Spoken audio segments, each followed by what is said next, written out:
2 घंटे बीत चुके थे, लेकिन बारिश अब भी खत्म नहीं हुई थी। अब मुझे भी घर जाने की चिंता होने लगी।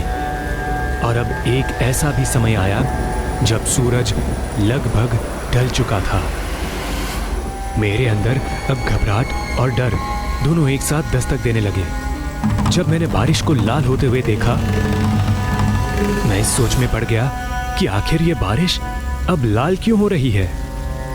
लेकिन गौर से देखने के बाद पता चला कि वो कोई डर नहीं बल्कि खून है। और तभी मुझे नितिन की कही हुई बात याद आई जो उसने बताई थी खूनी बारिश के बारे में। मतलब कि ये बारिश एक खूनी बारिश थी। लेकिन आज तक जिंदगी में मैंने कभी भी ऐसी किसी खून की बारिश को ना तो होते हुए देखा और ना ही कभी सुना था। अब तो बदबू भी आने लगी थी। और तभी मुझे दूर खड़ा एक आदमी दिखा जिसने छाता लगा रखा था और एक दीवार को एकटक घूरे जा रहा था। मैं उसके नजरिए को कुछ समझ नहीं पाया और उसे आवाज देने लगा, हेलो ओ चाचा, हेल्प करो प्लीज, मैं इस बारिश में फंस गया हूँ। मैं उस स्ट्रेंजर को आवाज देने लगा।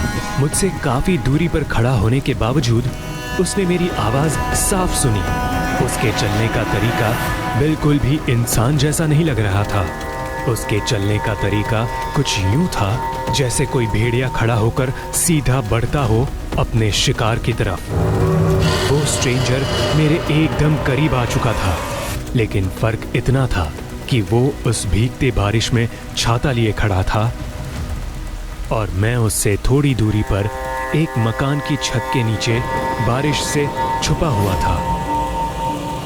वो स्ट्रेंजर मुझे अपनी तरफ आने का इशारा करने लगा और मुझे भी अब सेफली घर पहुंचने का यही एक रास्ता नजर आ रहा था, तो मैं भी उसकी तरफ बढ़ने लगा। लेकिन तभी मेरी नजर उस अनजान आदमी के हाथों पर पड़ी तो मेरे कदम वहीं लड़खड़ाने लगे।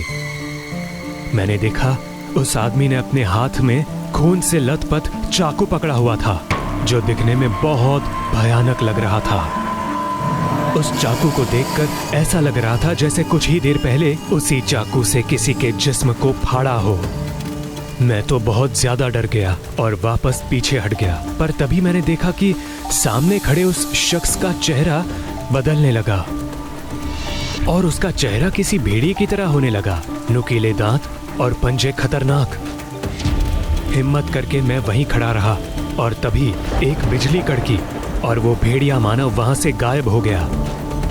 लेकिन तभी मुझे एक आदमी दिखा जो अभी तक अपनी दुकान में ही था और शायद मेरी तरह वो भी इस खूनी बारिश में फंस चुका था। मैं उससे दूर था, लेकिन मुझे फिर भी सब कुछ दूर से ही साफ दिखाई दे रहा था। वो आदमी अभी जैसे ही पलटा कि वो भेड़िया मानव उनके पीछे अचानक से कहीं से हाजिर हो गया।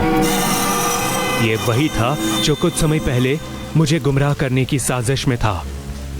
उस भेड़िया मानव के दिखते ही वो आदमी अपना संतुलन खो बैठा और बिना कुछ सोचे समझे उस छांव से बरसते खूनी बारिश में भीगते हुए भागने लगा। लेकिन उस वक्त मेरी नजर उस आदमी से हटते हुए उस भेड़िया मानव पर गई। मैंने उसके चेहरे पर एक शैतानी मुस्कान देखी और उसे देखकर ऐसा लग रहा था जैसे उसका कोई मकसद पूरा हो रहा है।